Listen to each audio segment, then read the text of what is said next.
Olá, pessoal! Sejam todos muito bem-vindos à nossa sala de aula virtual. Eu sou a professora Glaucimara, formada em língua portuguesa, e hoje nós vamos estar com a aulinha de variações linguísticas. Isso mesmo, pessoas. Nós vamos falar um pouco a respeito dessas variações existentes na nossa língua portuguesa. E com certeza vocês já perceberam que existe uma diferença na nossa língua. Porém, com certeza vocês não conhecem o nome que se dá a cada uma dessas variações. Então, fica comigo para você compreender um pouco mais a respeito da nossa língua portuguesa. Gente, o que é essa variação linguística? É um fenômeno natural que ocorre na diversificação do sistema de língua, mudando o vocabulário, mas mantendo um significado.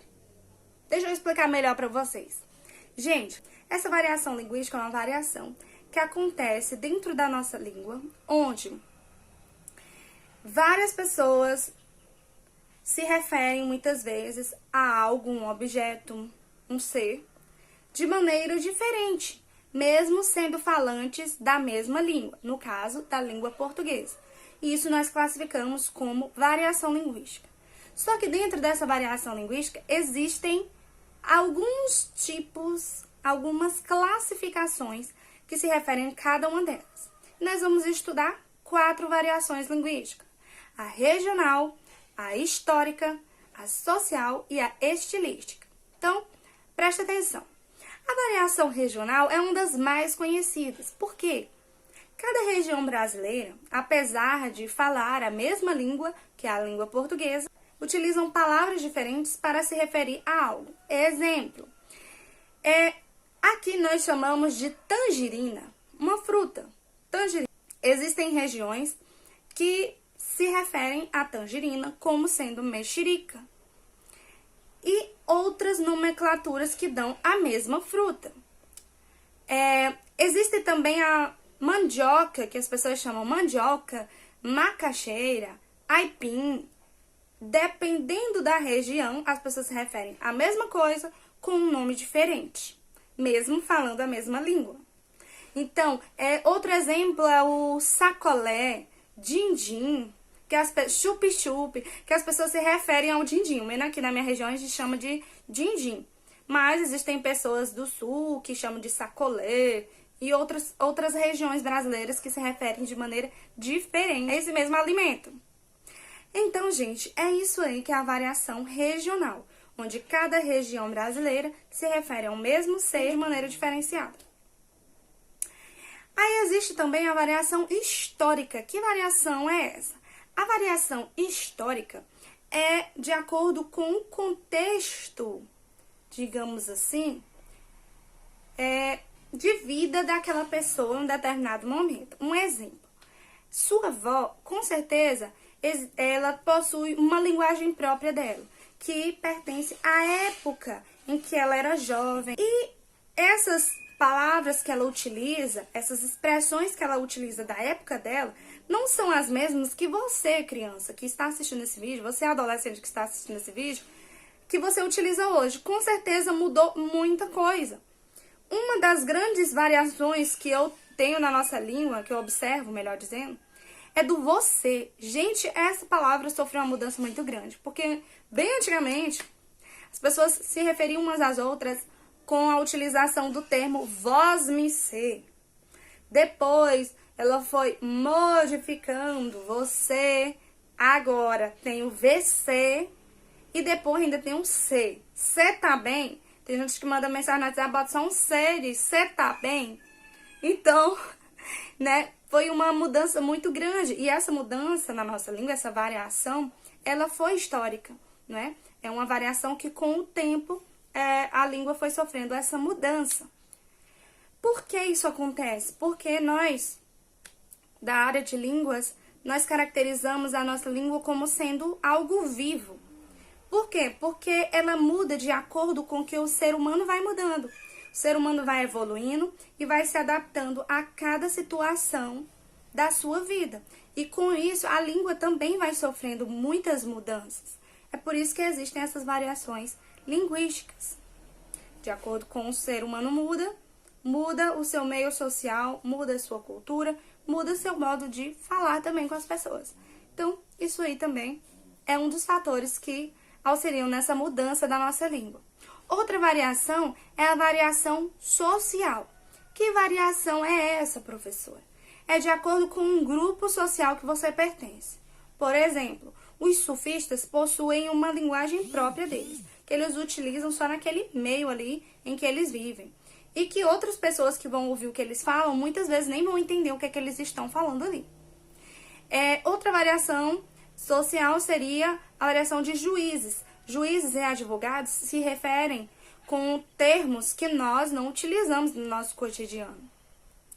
Um grupo de médicos, quando eles falam entre eles, eles utilizam termos específicos da sua área, termos técnicos, que são específicos daquele grupo social ali. Existem pessoas da zona rural que utilizam uma linguagem própria do seu grupo social.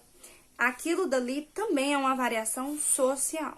E assim sucessivamente, todas essas variações são consideradas variações sociais, de acordo com o grupo social ao qual cada pessoa pertence, certo? Crianças têm o seu grupinho social ali que eles se referem às coisas de uma maneira diferenciada, da maneira deles.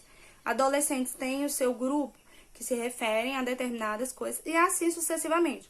Não vou citar todos os grupos sociais, é só para vocês terem uma noção dessa variação social, beleza?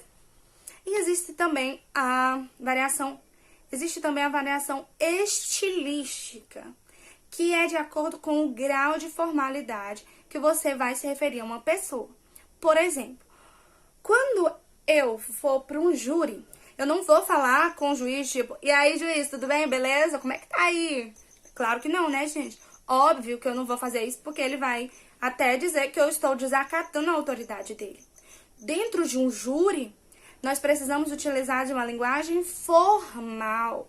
Nós temos que nos tratar utilizando a nossa língua da maneira padrão. Ou seja, obedecendo às regras, utilizando tratamentos, pronomes de tratamento. Por exemplo, se eu for me referir a um juiz, dentro de um júri, eu vou falar com ele da seguinte maneira: Vossa Excelência, utilizando tratamentos onde ali ele é a autoridade máxima. Eu preciso ter um respeito para com ele. Agora, quando nós estamos num grupo de amigos, nós utilizamos uma linguagem chamada de linguagem informal, que é uma linguagem do nosso cotidiano, do nosso dia a dia, onde nós falamos, e aí, como é que tu tá? Né? Faz essa utilização de uma linguagem assim mais informal, ok? Sem se ligar muito nas regras gramaticais.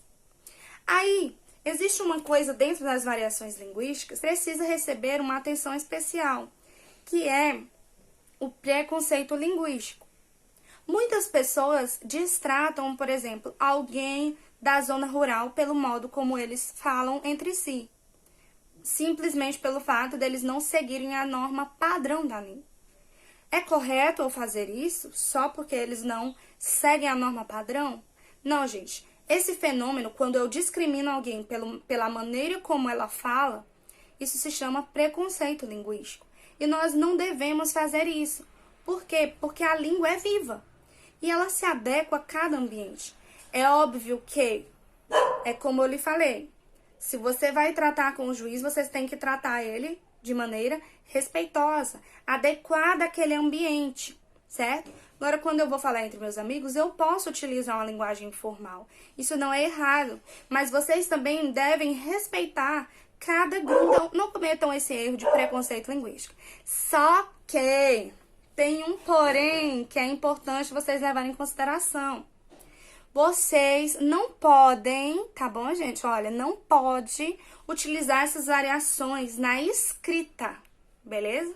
O único lugar que essas variações não são aceitas são na escrita. Por quê? Porque na escrita nós utilizamos a norma padrão para que todas as pessoas compreendam aquilo que está sendo escrito. Por isso que na escrita é necessário que você utilize a norma padrão. Porém, no seu dia a dia, você pode utilizar, quando você estiver falando, as variações todas as variações que a gente aprendeu aqui, regional, social, histórica, estilística, dependendo do ambiente que você está, tá bom? Eu espero ter ajudado vocês, gente. Um beijão. Tchau, tchau.